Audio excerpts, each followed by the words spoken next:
नमस्कार, आप देख रहे हैं सनराइज ब्रेकिंग न्यूज। मैं हूं आपके साथ किंग करुणेश। आइए 10 खबरें जानते हैं झारखंड की। जमशेदपुर और आदित्यपुर में नशे का धंधा तेजी से फैल रहा है। एक बार फिर कार्रवाई करते हुए आदित्यपुर थाना की पुलिस ने 140 पुड़िया ब्राउन शुगर के साथ 2 लोगों को गिरफ्तार किया। गिरफ्तार किए गए लोगों में आदित्यपुर मुस्लिम बस्ती का रहमत हुसैन और अरशद अली शामिल है। रहमत के पास से 80 और अरशद के पॉकेट से 60 पुड़िया ब्राउन शुगर पुलिस को मिला है। बता दें कि आदित्यपुर मुस्लिम बस्ती में लगातार पुलिस की कार्रवाई के बावजूद ब्राउन शुगर की खरीद बिक्री का धंधा लगातार चल रहा है। ज्ञात हो कि पिछले साल भी पुलिस ने ब्राउन शुगर की बिक्री करने वाली डॉली को गिरफ्तार किया था। उसकी गिरफ्तारी के बाद कुछ दिन तक नशे का कारोबार बंद रहा, लेकिन फिर से मादक पदार्थों की बिक्री बढ़ गई है। वहीं सरायकेला खरसावां जिले के आमदा थाना की पुलिस ने खमारडी रेलवे पुल के पास छापामारी कर पंचानन मंडल को 36 पेटी अंग्रेजी शराब के साथ गिरफ्तार किया। उससे पूछताछ में पुलिस को चाईबासा के सप्लायर की जानकारी मिली है। उसकी तलाश पुलिस कर रही है।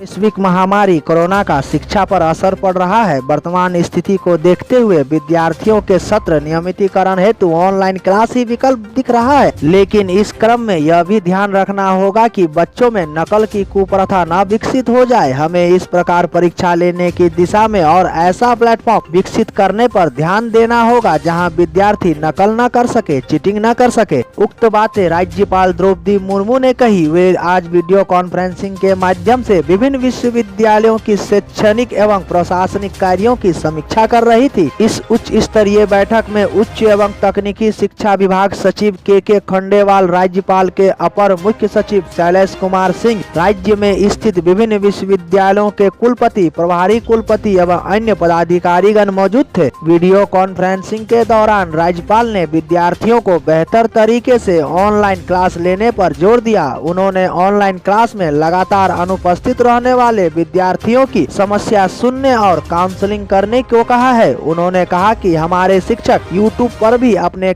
व्याख्यान को अपलोड कर सकते हैं ताकि अधिकाधिक विद्यार्थी लाभान्वित हो सके।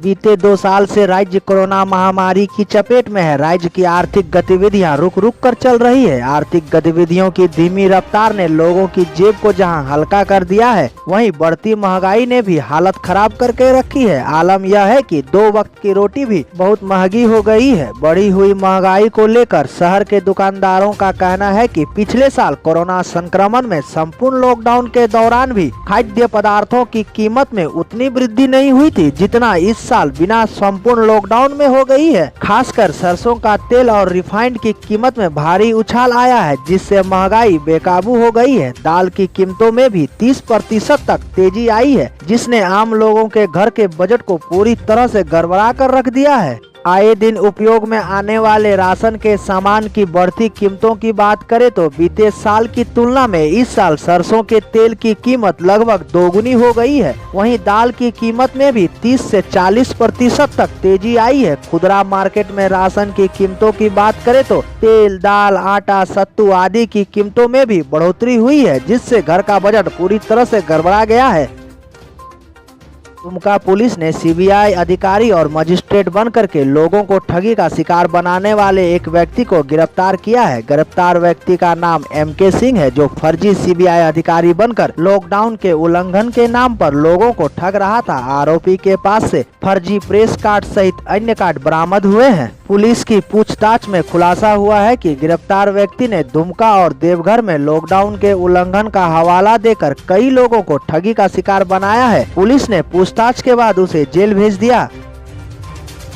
बिहार में एक बार फिर से राजनीतिक खिचड़ी पकनी शुरू हो गई है। सियासी गलियारों में कयासों का दौर जारी है। पूर्व मुख्यमंत्री और हम के राष्ट्रीय अध्यक्ष जीतन राम मांझी के द्वारा किए जा रहे ट्वीट भी ऐसी चर्चाओं को और बल दे रहा है। चर्चाओं को और मजबूती तब मिल जाती है जब मंगलवार को राजद प्रमुख लालू प्रसाद और राबड़ी देवी को उनकी शादी की 48वीं सालगिरह पर उन्होंने बधाई दी। हालांकि हम प्रवक्ता दानिश रिजवान इसे एक राजनीतिक शिष्टाचार करार देते हुए कहते हैं कि मांझी किसी और के मांझी नहीं बनने वाले हैं। दानिश के दावे के बावजूद बुधवार को हम राष्ट्रीय कार्यकारिणी की बैठक बुलाई गई। इससे ठीक एक दिन पहले से बधाई की वजह से राजनीतिक तापमान बढ़ा हुआ रहा। हम लोगों की नजरें इस बैठक पर टिकी है कि आखिर मांझी अपने पार्टी पदाधिकारियों को क्या संदेश देते हैं, बैठक में कौन कौन से अहम फैसले लिए जाते हैं।